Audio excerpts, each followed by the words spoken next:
అందరికీ నమస్కారం. నేను మీ సౌజన్య స్పిరిచువల్ కోచ్. ప్రతిరోజు చాలామంది మహిళలు లలితా సహస్రనామం, విష్ణు సహస్రనామం మొదలైనవి పారాయణ చేస్తూ ఉంటారు. అయితే వారు చదివే దాంట్లో ఉచ్చారణ దోషాలు కనుక ఉంటే వారికి ఆ స్తోత్రం చదివిన ప్రతిఫలం తగ్గిపోతూ ఉంటుంది. మనసు ప్రశాంతంగా మారాలన్నా, శారీరక మానసిక శక్తి పెరగాలంటే సంస్కృతం తెలుసుకోవాలి.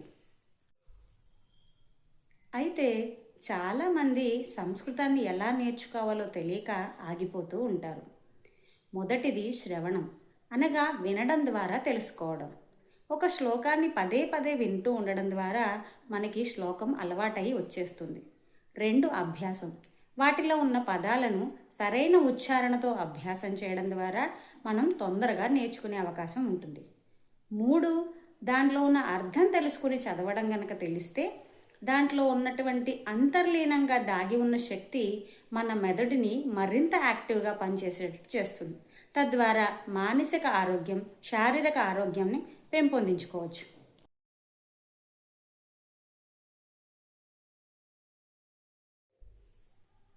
అందుకే మీరు చదివే ప్రతి శ్లోకము ఉచ్చారణ దోషాలు లేకుండా చదవగలిగితే మీ మనసు ప్రశాంతంగా మారుతుంది.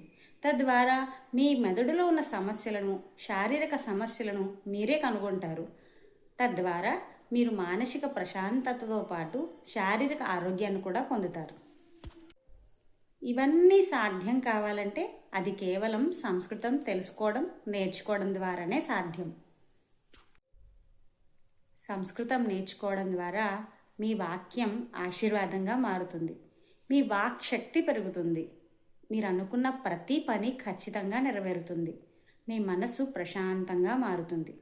మీ జీవిత గమనమే ఒక ప్రణవనాదంలాగా మారిపోతూ ఉంటుంది. ధన్యవాదాలు.